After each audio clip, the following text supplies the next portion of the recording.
Hello everyone, welcome to RS my Telugu channel. ఇవాళ video వచ్చేసి healthy dry fruits laddu. So ఇది రోజుకు ఒకటి తింటే చాలు పుష్కలంగా కాల్షియం, ఐరన్ మన శరీరానికి లభిస్తాయి.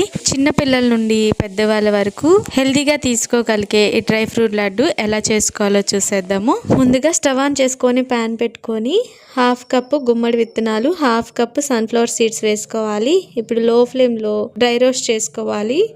ఇవి ఒక 4-5 నిమిషాలకి బాగా వేగిపోతాయి. ఇలా వేయించుకున్న తర్వాత ఒక ప్లేట్లో తీసేసుకోవాలి. అండ్ నెక్స్ట్ వచ్చేసి హాఫ్ కప్ బాదం, హాఫ్ కప్ జీడిపప్పు వేసుకొని డ్రై రోస్ట్ చేసుకోవాలి. ఒక 2 నిమిషాల తర్వాత 2 స్పూన్ల వేరుశనగ పప్పు వేసుకొని ఈ 3 బాగా వేగేలాగా వేయించుకోవాలి. ఇలా వేయించుకున్న తర్వాత ప్లేట్లో తీసేసుకుందాము. అండ్ నెక్స్ట్ వచ్చేసి అవిసె గింజలు హాఫ్ కప్ తీసుకోవాలి. వీటిని మంటని లో ఫ్లేమ్లో పెట్టుకొని డ్రై రోస్ట్ చేసుకోవాలి. అండ్ ఇవి కొద్దిగా వేగిన తర్వాత నువ్వులు 2 స్పూన్లు వేసుకొని వేయించుకోవాలి. గుమ్మడి విత్తనాలు, సన్ఫ్లవర్ సీడ్స్, అవిసె గింజలు కరెక్ట్ క్వాంటిటీలో తీసుకోవాలి. ఇవి కొంచెం ఎక్కువ తక్కువ అయినా కానీ చిరుచేదుగా ఒగరుగా అనిపిస్తాయి. సో తక్కువైనా పర్లేదు కానీ ఎక్కువ అవ్వకుండా కరెక్ట్ క్వాంటిటీలో చూసుకొని వేసుకోవాలి. ఇలా వేగిన తర్వాత పక్కకు తీసేసుకుందాము. అండ్ నెక్స్ట్ వచ్చేసి హాఫ్ కప్పు మినపప్పు వేసుకోవాలి.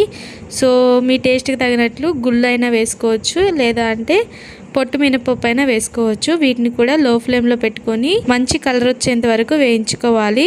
ఇప్పుడు వీటిని మరొక గిన్నెలోకి తీసుకుందాము. అండ్ నెక్స్ట్ వచ్చేసి అరకప్పు ఎండు కొబ్బరి ముక్కల్ని వేయించుకోవాలి. ఇలా 2 నిమిషాలు వేయించుకున్న తర్వాత పావు కప్పు ఎండు ద్రాక్ష వేసుకోవాలి. సో వీటిని జస్ట్ 1 నిమిషం పాటు వేయించుకుంటే సరిపోతుంది. అండ్ అలాగే వీటన్నిటిని వేయించేటప్పుడు మంటని లో ఫ్లేమ్లో పెట్టుకొని వేయించుకోవాలి. లేదు అంటే త్వరగా మాడిపోతాయి అండ్ లోపల సరిగా వేగవు అనమాట.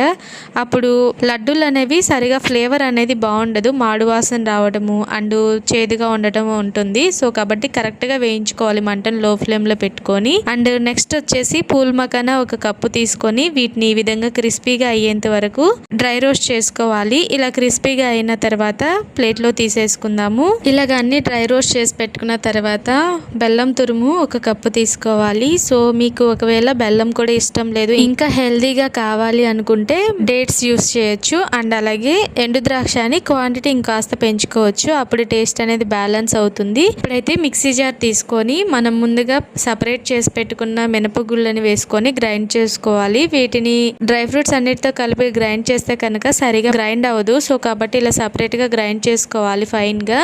అండ్ ఇప్పుడు వచ్చేసి మిగతావి కూడా కొద్దిగా వేసుకుంటూ గ్రైండ్ చేసుకోవాలి. మరి ఫైన్ పౌడర్ లా చేసుకోవాల్సిన అవసరం లేదు. సో ఈ విధంగా గ్రైండ్ చేసుకున్న తర్వాత ఇందులో 1 కప్పు బెల్లం వేసుకొని ఒకసారి పిండిలో కలిసేలాగా స్పూన్తో కలుపుకున్న తర్వాత మిక్సీ పట్టుకోవాలి. ఇలా పిండిలో బెల్లం వేసిన తర్వాత ఒక్కోసారి కలుపుకోవడం వల్ల ఈజీగా గ్రైండ్ అవుతుంది. అండ్ ఈ విధంగా గ్రైండ్ చేసుకున్న తర్వాత ఒక ప్లేట్లో తీసుకుందాము. ఇప్పుడు వీటిని లడ్డూలుగా చుట్టుకోవచ్చు. అండ్ ఇందులో ఫ్లేవర్ ఇష్టం ఉంటే 1 స్పూన్ 2 స్పూన్లు నెయ్యి యాడ్ చేసుకోవచ్చు. నెయ్యి యాడ్ చేయకపోయినా కానీ లడ్డూలు చుట్టుకోవడానికి కరెక్ట్ కన్సిస్టెన్సీలో ఉంటుంది. ఎందుకంటే మనం యూస్ చేసిన డ్రై ఫ్రూట్స్లో ఆల్రెడీ ఆయిల్ అనేది రిలీజ్ అవుతుంది కాబట్టి ఈజీగానే లడ్డూలు చుట్టుకోవడానికి వస్తుంది. సో ఈ విధంగా మనకు నచ్చిన షేప్లో లడ్డూల్లా చుట్టేసుకోవడమే. అండ్ అలాగే ఈ 15 డేస్ వరకు నిల్వ ఉంటాయి. ఎయిర్ టైట్ కంటైనర్లో ఉంచుకొని బయట నిల్వ చేసుకోవచ్చు. అంతేనండి, హెల్తీగా చిన్నపిల్లల నుండి పెద్దవాళ్ళ వరకు ఇష్టంగా తినే డ్రై ఫ్రూట్ లడ్డు రెడీ అయిపోతుంది.